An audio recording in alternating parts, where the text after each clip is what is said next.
And the vote is closed and is clearly adopted with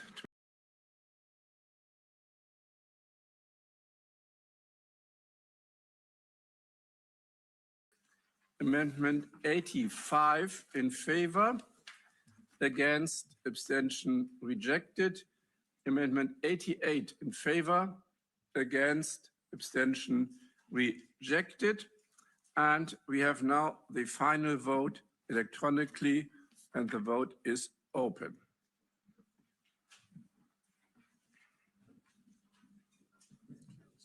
And the vote is closed and is clearly adopted with 29 votes.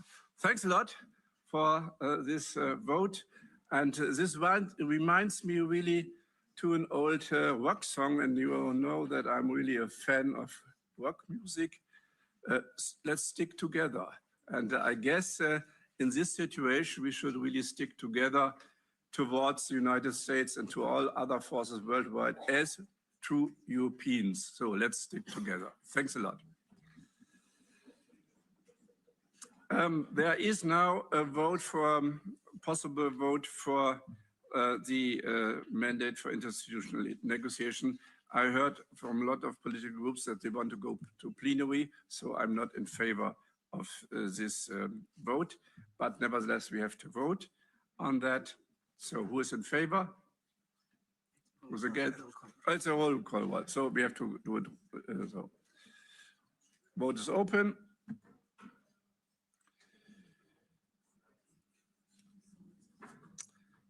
And vote is closed. And nobody is in favor. Good. And then we switch to the famous lobster deal. So this was introduced under Trump 1 to avoid escalation. Matthias, you remember? And it had also some effect in the relation. Hopefully this will have the same effect this time. So for Amendment 13, who's in favor? Oh, roll call, excuse me. So vote is open.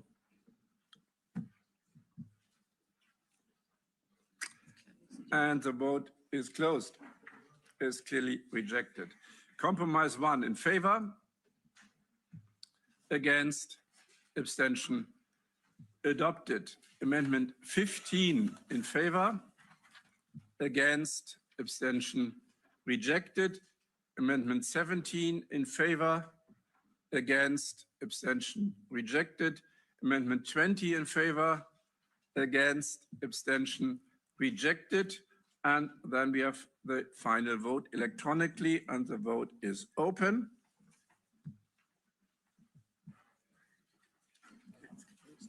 And the vote is closed and is clearly adopted with 29 votes and 9 against and 1 abstention. So thanks a lot for this vote. And once again, we have now a clear position. The mandate. Oh, the mandate, the mandate. Yes. Good to have you here.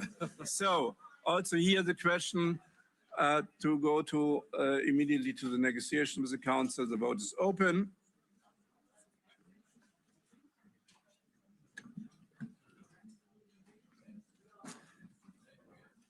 And the vote is closed and is clearly rejected with 39 votes. So thanks a lot. We have a clear position now, 3-step, and we will start negotiation and defend the position of the Parliament. Thanks a lot.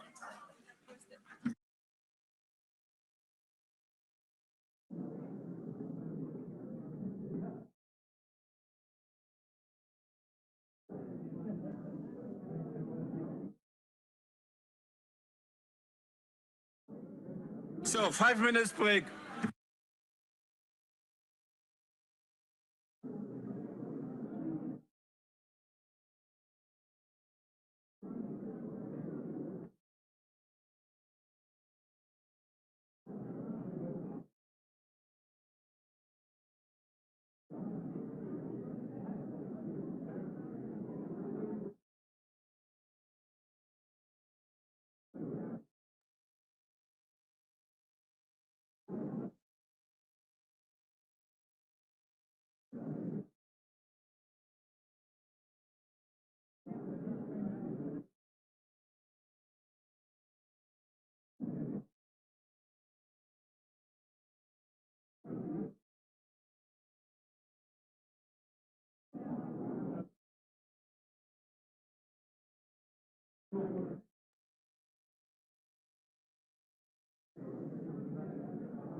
So, dear colleagues,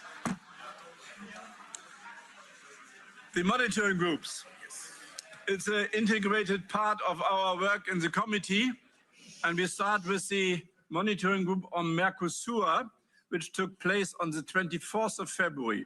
And Gabriel Mato is the rapporteur, and I give him the floor. Gracias, presidente. Thank you very much, Chairman. Yeah, I'll give you a brief summary of the meeting held on the 24th of February. It was our 10th meeting, so the 10th monitoring group meeting. Of course, we focused on the whole ratification process of the Mercosur agreement. We also looked at the provisional implementation of the agreement. We heard from the Commission and they gave us an update on the ratification process. And back then, the ratification process was progressing in leaps and bounds, much more quickly than we expected. But we've heard that the 4 Mercosur countries have ratified the provisional trade agreement, and we just got that news hot off the press, so now we have to. Let me also say that the official journey published the safeguards regulation, which of course is very much linked to Mercosur. The provisional implementation issue has become more urgent, and the monitoring group debated it in detail. The Council decided in January that the agreement had to be implemented provisionally as soon as one of the Mercosur countries notified us that they were done with the ratification process. Argentina and Uruguay have sent this notification. They've reported on this, and then we're waiting for Brazil and Paraguay. They've wrapped up. And so on the 27th of February, the Commission announced that the EU is ready to implement this provisionally. We don't know exactly when this provisional application will kick in, but it will probably happen quite quickly, probably at the beginning of May or June at the latest. It's true that there are different opinions on the agreement and provisional application, but those who try to throw a spanner in the works by going to the Court of Justice and creating all sorts of obstacles, we've managed to speed all of this up because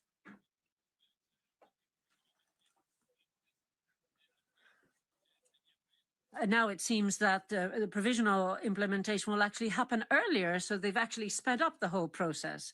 So fortunately, the whole safeguard regulation did move forward in parallel, and it did get approved. So now the agricultural sector knows that there won't be any problems. This provisional implementation will allow us to see the real-time effects of the agreement in practice. And so therefore, we'll take a more informed decision when the Court of Justice rules. Thank you very much. Thanks a lot. Muchas gracias. Any questions? Not the case. Then we switch to our famous neighbor, Switzerland. And Julio is the rapporteur. Yes, thank you very much, Chair. I'm talking on behalf of our colleague Juliana Zovko, who is the rapporteur for Switzerland. And the monitoring group meeting took place after the Council gave its green light to the signature of the package of EU-Switzerland agreements. Commission presented the agreements to the monitoring group members, which for us, for the European Parliament, are treated as one single package. Monitoring group discussed the issue of provisional application, and while there is interest in applying parts of the package provisionally, this is for the moment not really feasible due to the upcoming Swiss referendum. Only exception is to this unfeasibility is participation in Union programs, currently the space program, which can be provisionally applied. However, if the package is not ratified by 2028, then Switzerland will lose the participation rights to the EU programs in general. Important, all other agreements are EU only, meaning that there is no ratification required by the member states. On the Swiss side, the referendum remains the political milestone. There is a generally positive narrative, notes Juliana, but the timing is challenging. The Commission highlighted that there is no plan B, so failure to ratify would lead to a gradual erosion of EU-Switzerland relation. So this is something that we do not really want. Maintaining the status quo is not a viable option. Thank you. Yeah, indeed. Thanks a lot. We discussed this also yesterday in the committee, and we will go to Bern in 2 weeks. Thanks a lot, Julio. And then we switch to Vietnam, where we have now, since 5 years, a trade agreement. And Julio, you are again have the floor. You are the standing rapporteur. Yes, but this time I'm reading out my own speaking notes about the monitoring group meeting, which had 2 points on the agenda. We had a meeting with the domestic advisory group representative, which has a new chair, who is Dilyana Slavova, and then we had a discussion with DigiTrade. So regarding the domestic advisory group, the new chair presented the main points discussed at the meeting that they just had a couple of weeks before. There has been concerns expressed regarding the respect for human rights and also the tactics of continued delay to the ratification of ILO conventions and the effective application of the ILO conventions that have already been ratified. There is also concern related to the recently adopted trade union law, which is not very clear if it is in full conformity to ILO standards and respects, or maybe not really, the trade union's independence. As part of the dark-to-dark meeting, other issues have been also discussed, such as the ongoing complaints that exist through the EU single entry point, the sustainability dimensions of some sectors of Vietnamese industry, namely textile and garment, and the challenges posed by the CBAM application. On trade part, we exchange the FTA implementation issues with Mr. Montesa from DG Trade, trade irritants, and of course there is a question of rising trade deficit with Vietnam. Vietnamese exports to the European Union have surged by 60%, so the FTA is good, but EU exports to Vietnam have only been increasing with 10%, which means that we can improve a lot of things. There has been a visit of Maroš Šefčovič, the Trade Commissioner, to Hanoi, and then as a conclusion of the visit, there has been established an EU-Vietnam task force, which is trying to solve the administrative problems in Vietnam, reducing administrative delays, approvals, and many other things specific to the regime in Vietnam. Of course, we had an upgrade of our relations to the strategic partnership, which also has to bring tangible results in the equilibrium between the trade balance of EU and Vietnam. There have been discussions on how to more effectively ensure that market opening, market access, and administrative burden are improved for European companies in Vietnam. Next meeting of the monitoring group in the second part of this year. And of course, this time I can answer also questions if that is the case. Udo. Thank you, Chair, and thank you, Julio. I attended this meeting and you did great, and thanks for your report. My impression is the following. In addition to what you were reporting to the committee, well, I think that much more is possible with Vietnam. And I'm not talking only about economics, I'm talking about civic space, I'm talking about political freedom. I'm talking about regulatory dialogue towards better understanding of values and the implementation of values. But there is one element which is hindering from that. And this is different than in other countries. It's not delay, it's not technical, it's not corruption. It's the approach of the leadership, the political leadership, that to open civic space endangers them because it will lead to regime change. This is the basic reason because we cannot move forward with essential parts of the agreement. And here I think it's not only a DAC question, it's a leadership question. Because only if this task force lives up to this challenge, the task force you mentioned, only if the Commission invests itself with a certain kind of political leadership, reasserting Vietnam that we are not Trumpish, that we are in a good spirit of collaboration, and that it's not dangerous to follow, to implement what we really agreed upon, we will see the move forward.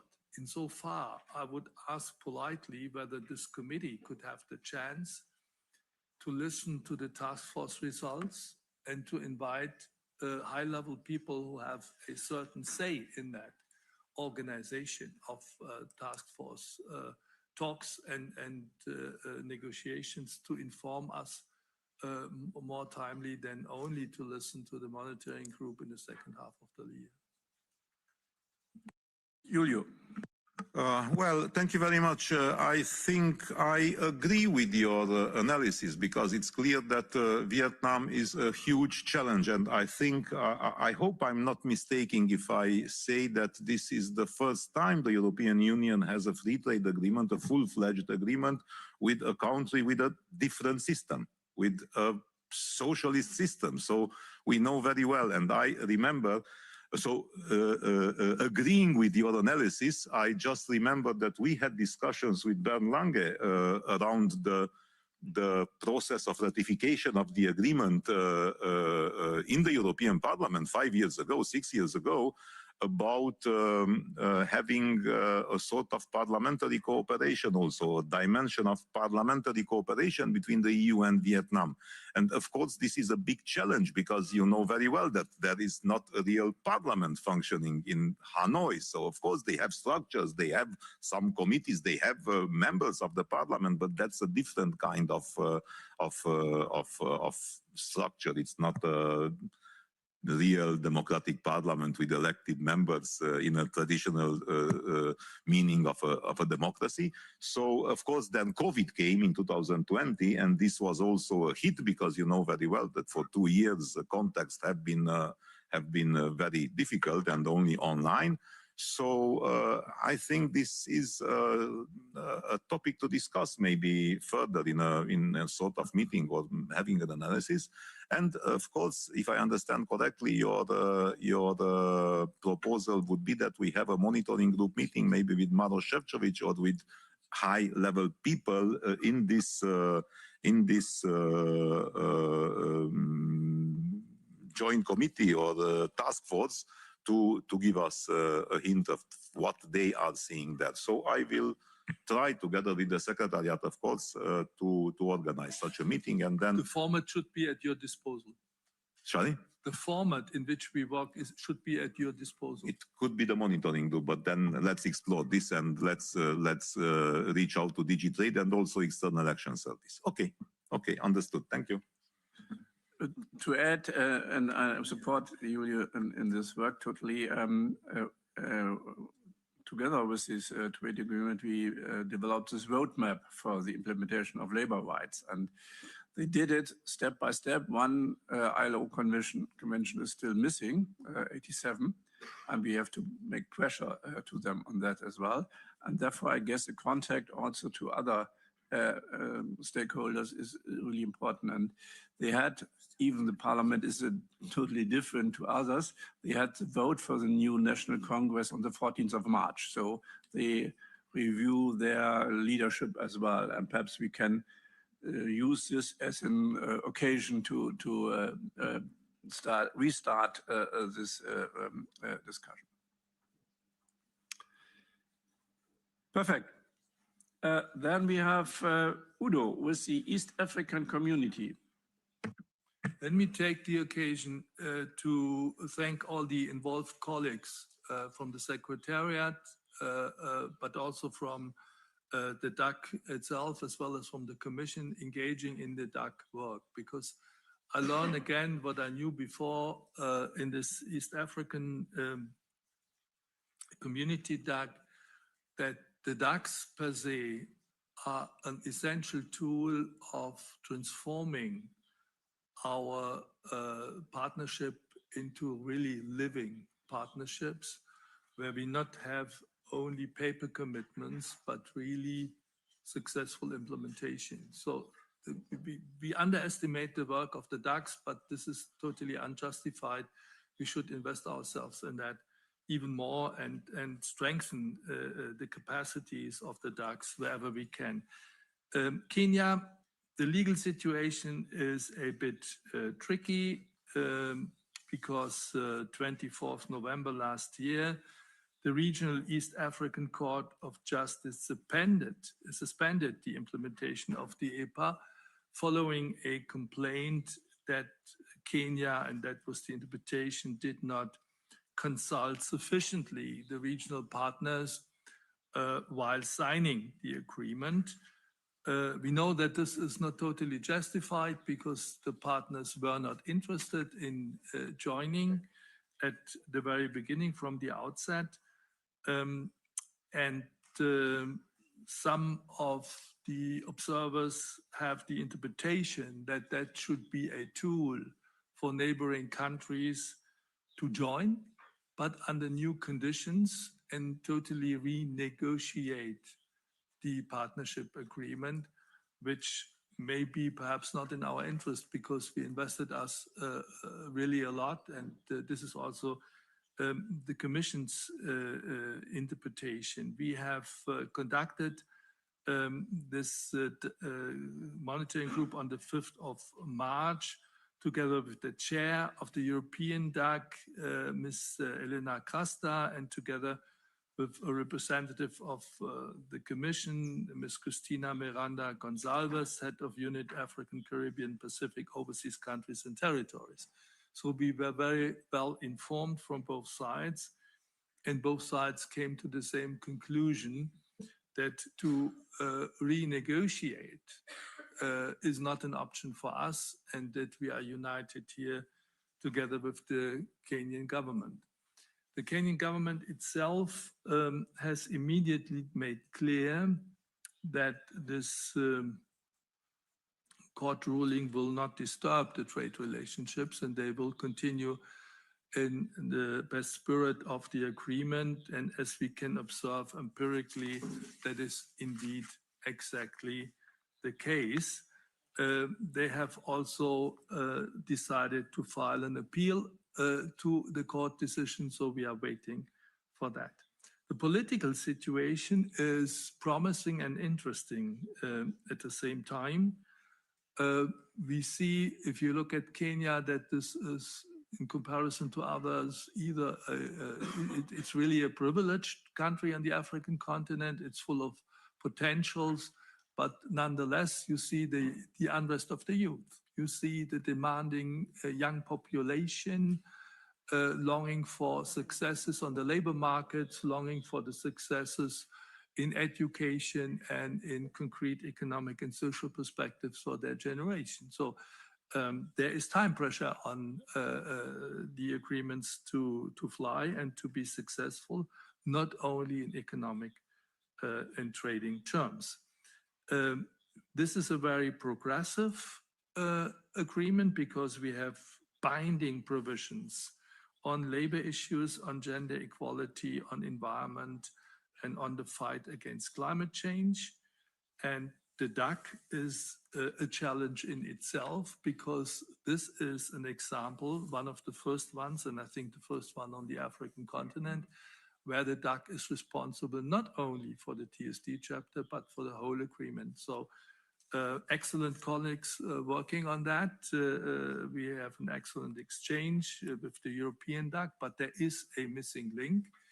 The Kenyan side is not fully fledged so far. And what we should do is to ask the Commission and to invest ourselves and also the delegation on the ground to support as good as they can, as good as we can, the fully fledged development of the Kenyan DAC as well, because for July, there is foreseen a DAC-to-DAC meeting, and that should already produce productively good results. We received an invitation of the European DAC for the European Parliament for the chair of the monitoring group to participate in April in the next DAC meeting.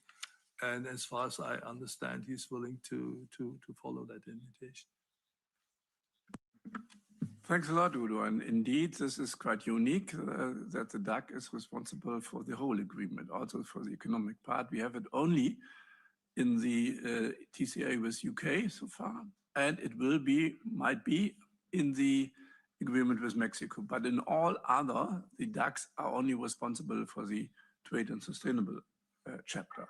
And I would really underline the argumentation that Kenya is a chance to have a proper cooperation between European Union and an African country. They are really looking to us, and they are really young, and you mentioned it quite clear. I guess the average age is 24, and in Europe we have 45, so that's a big difference. And they want to engage and have a livelihood which is acceptable.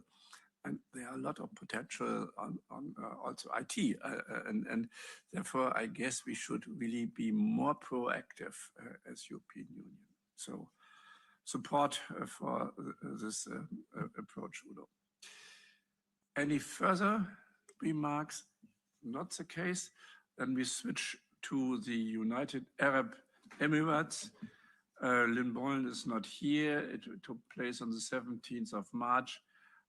Just saying it's complicated. So without further comments on the United Arab Emirates. China, there was also a group on the 17th of March discussing a little bit the actual situation. And of course, we had also the question of overcapacity yesterday in the committee.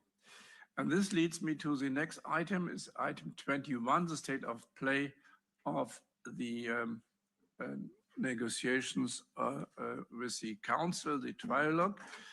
And we have only one at the moment going on. This is the negotiations on the steel safeguard, and we had it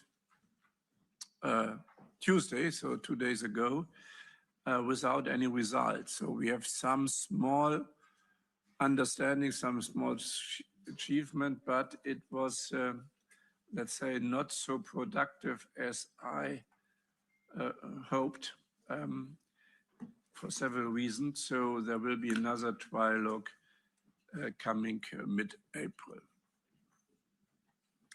Good. 22. We have the recommendation for the Council, Commission, and so on, changing geopolitical situation in East Asia and the need for closer cooperation with like-minded partner in the region. And the rapporteur for the opinion is the opinion to AFET. The rapporteur is Richard Coles, and I give him immediately the floor for 5 minutes.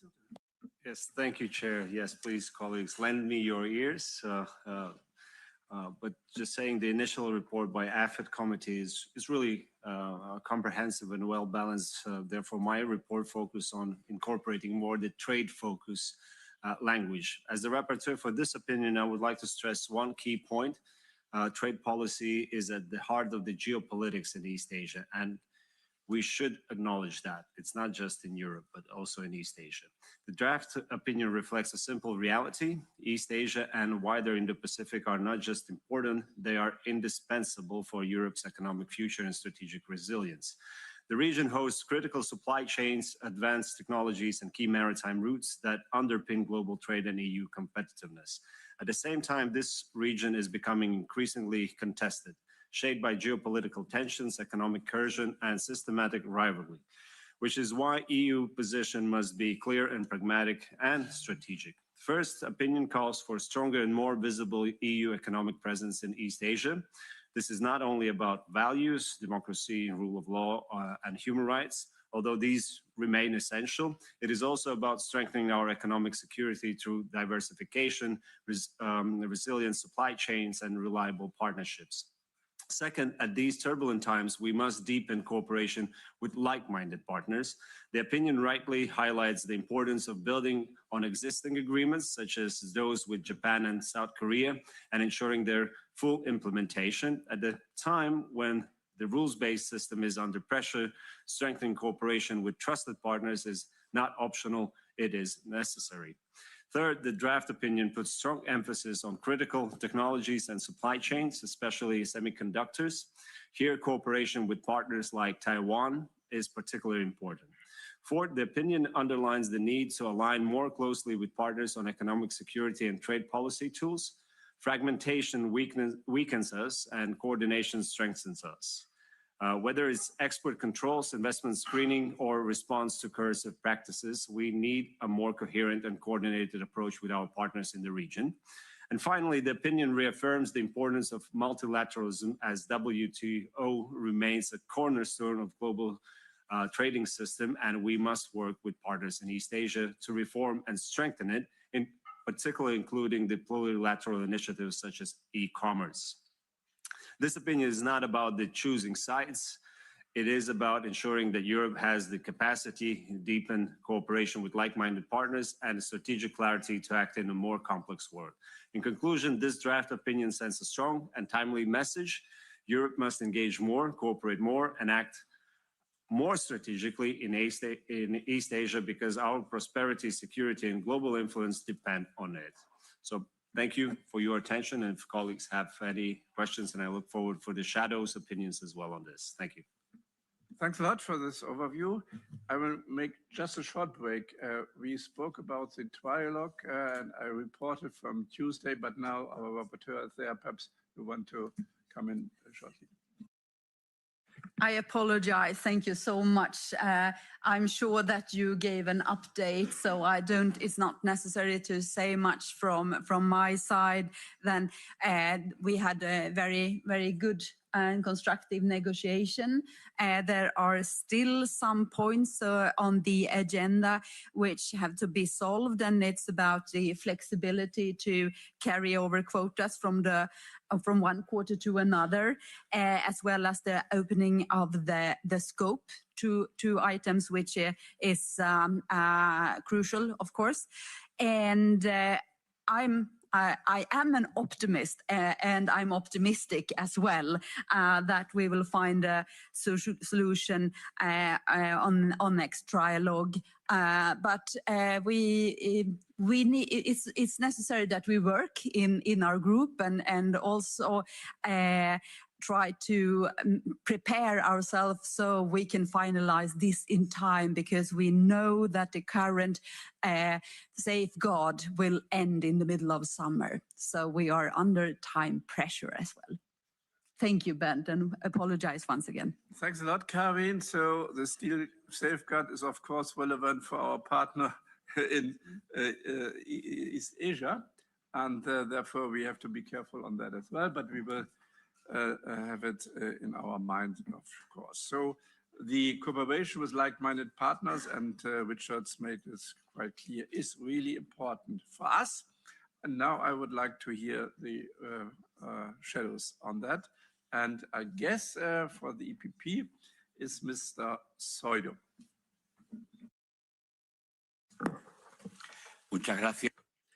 Thank you very much, Chair. Unfortunately, my colleague Nicolas Pascual de la Parte is unable to be here today, but he's asked me to read out his speaking notes.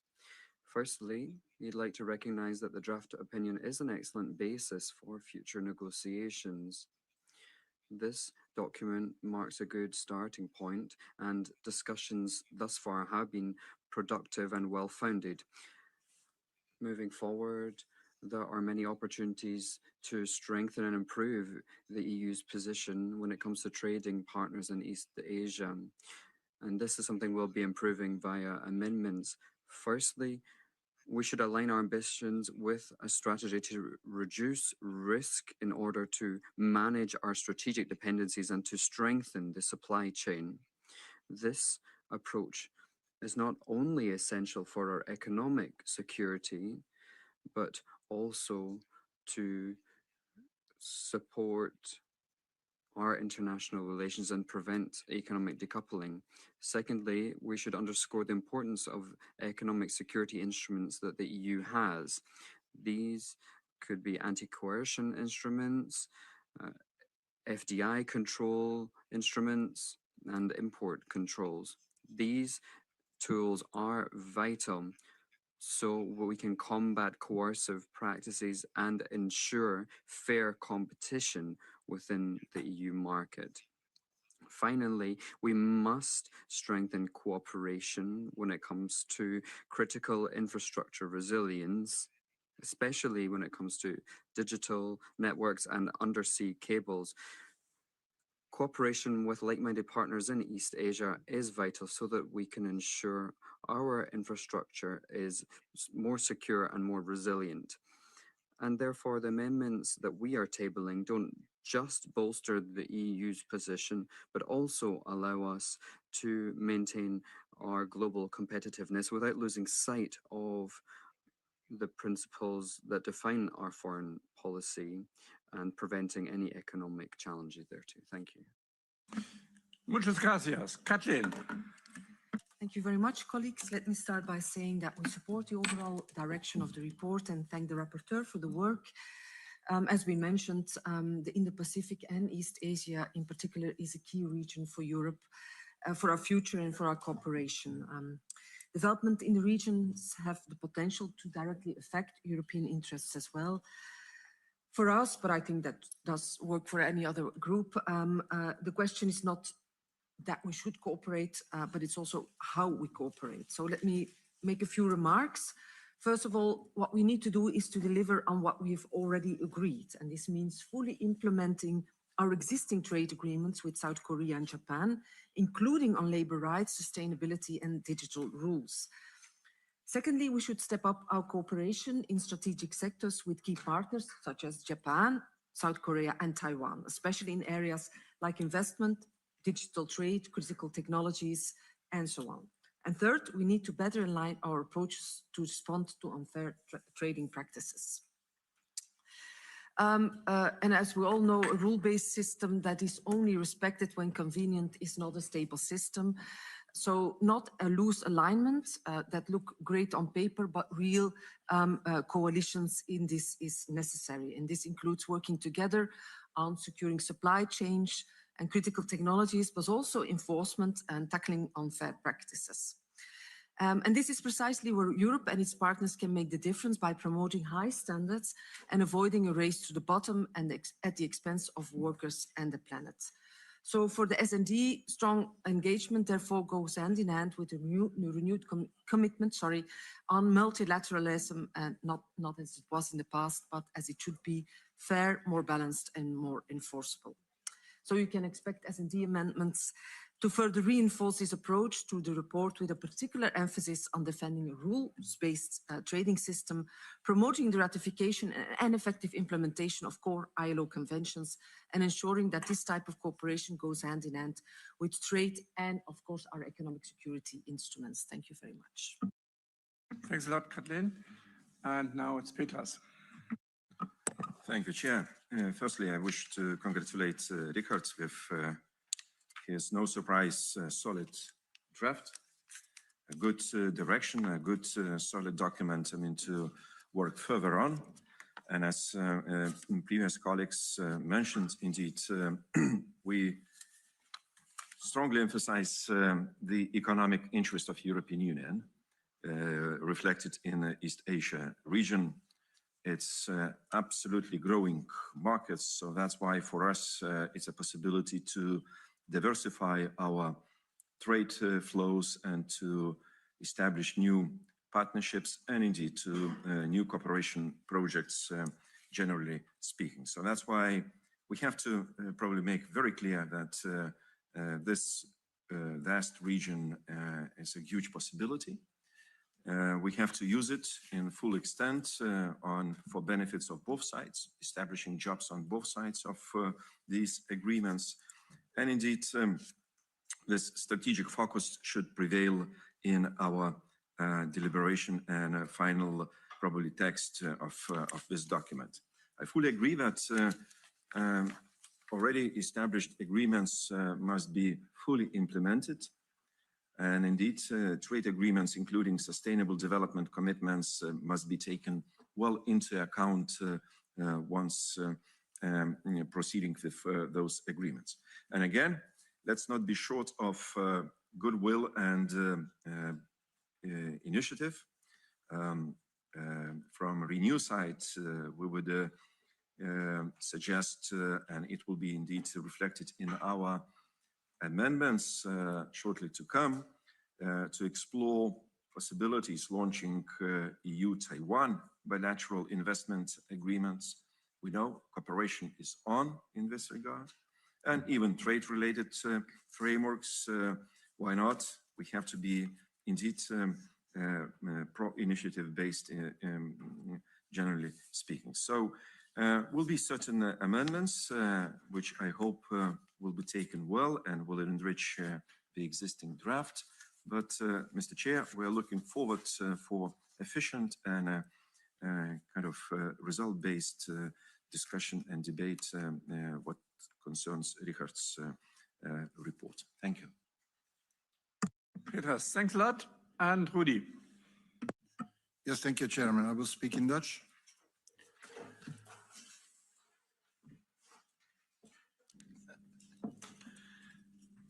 Ja, dank u voor het verslag.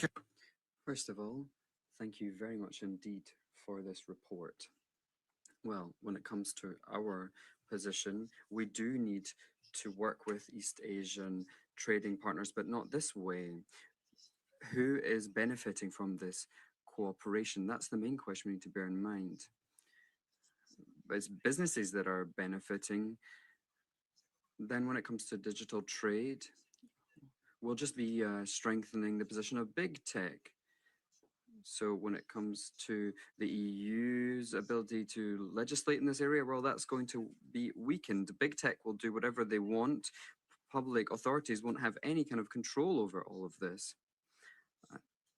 Moreover, the same can be said for securing supply chains. We're just looking at businesses' interests. There might be a race to the bottom, but for employees, their rights, human rights, the climate, nothing is said about all of that.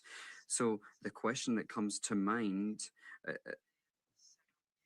will there be any kind of financial benefit for employees? They need stable jobs, they need decent salaries, but none of that is mentioned in the report. It's just geopolitical messaging that is put forward under the guise of cooperation. And now we are going to the Commission, and it's Marco Cirillo, head of unit Far East and Digital. Thank you, Mr. Chair, and good morning, everyone. Let me say very briefly upfront that the Commission agrees with the main elements flashed in the report and during the presentation by the rapporteur. There's no doubt that the region is economically very important. A large chunk of current and future growth is linked to that unit, to that area, comes from that area. And from a strategic point of view, it is also a very important region insofar we need cooperation with this region to secure a stable, resilient supply chains. And that's why we have been investing hugely in strengthening the relations with partners in the region. Just a few examples, of course. Japan and Korea were mentioned, and the trade agreements were mentioned. The full and effective implementation of the trade agreements in all their parts remains an absolute priority. And we are in the process currently to finalize an ex post evaluation report on the state of the implementation of the EU-Japan EPA, which of course will reach you and will provide also an overview in this respect. When it comes to the economic security dimension that was also mentioned, it's worth referring to the high-level trade and economic dialogue, which has been in place with Japan for a few years now, but as from this year and should be taking place in the first half of 2026, it will be co-chaired on the EU side by Commissioner Šefčovič, but also by EVP Séjourné. Because the attempt is to have the intention is to have a comprehensive discussion with our Japanese friends on both the trade and industrial dimension that are both essential for the supply chains cooperation. It was also announced last year at the Trade Committee with Korea that we would establish a specialized committee on economic security. With Korea. The Commissioner is likely to travel soon to Korea for the Trade Committee again, so for the to look after the implementation of the FTA, but on that occasion, he will most likely also have a specific dialogue on economic security with his counterpart, the trade minister, the Korean trade minister. So we are very actively stepping up the cooperation in the region, exactly to cater for all the aspects, not only the market access dimension, which remains important, but also the more general economic security dimension that comes with it and goes beyond. Export control were mentioned, and that is a clear example where dialogue is very intense with our partners in the region, in particular Japan and Korea, and will be continuing along those lines. Taiwan was also mentioned. This is a relation which, a trade and investment relation, which is certainly important, and we have intensified our efforts in this respect. I just want to mention that we, in 2022, decided to upgrade our EU-Taiwan trade and investment dialogue, which is now conducted at DG level. So in December last year, DG Wei and the Taiwanese counterpart met to discuss a wide range of issues, not only market access, but issues related to semiconductor supply chains, economic security at large, offshore wind, which is an important interest for companies on the ground, and which has a strategic dimension as well. And also technical discussions in issues from steel to the sanitary and phytosanitary. So that is another example of how we've been stepping up cooperation in the region. Just the last mention, of course, on the recent closer engagement also with CPTPP, where there is a clear objective, which is engaging on issues that go beyond market access, because we have agreements in place or ongoing with 11 out of 12 of the CPTPP members. But the objective is to look at supply chains, have also an opportunity to look at new ways of governance, rule making that was mentioned as well during this debate. So that is a forum where we can explore and discuss how to improve global governance and make sure that we anchor our engagement at global level to a rules-based system in those difficult times. I'll stop there. Thanks. Thanks a lot. Richard. Yes, thank you very much, my shadow rapporteurs, colleagues, for both reflection and also suggestions as well. I duly noted your points, and majority of what you proposed as well from your political groups will just reinforce my proposed draft opinion. I have to say, I have to somewhat go after the saying that this is an initial report for AFET. We give opinion on a trade dimension. To say that the whole report is geopolitical, it is geopolitical. We talk about a region, not specific countries. When we want to speak on specific countries, on labor issues and etc., we have the monitoring groups, we have the different tools to engage and go into the detail. Labor rights, I mean, we have the Employment and Social Affairs Committee do address that issue on those. We should focus purely on trade issues within the legal frameworks that we have with on a bilateral level, be it the trade agreements and etc. But we have to stress the geopolitical importance of the region on so many fronts, on the supply chains, on the cooperation on, let's say, critical raw materials as well, recently signed partnerships and derive out of that. And I think the opinion proposed, and I will reinforce with the group suggestions as well, to make it a very clear message to the region that region matters to us. We want to be engaged and particularly from our opinion on trade issues. Of course, the issues are much broader. And last point I wanted to make, it's not just we go to the region with our demands and our needs, but we actually ask them for their experience and their practices and expertise. The same applies, for example, the protection of critical infrastructure. They have the same issues that we're experiencing in Europe as well, how they tackle it, how they create the innovative technological solutions to address these issues. So it is a partnership. It's not one-way approach. And I think the draft opinion, initial one, reflects that. But in the due process, we'll improve, reinforce it, and send it to AFET. That overall message to the region will be, we are there, we're ready to engage, of course, based on our commonly shared values and principles. Thank you. Yeah, thanks a lot, Richard.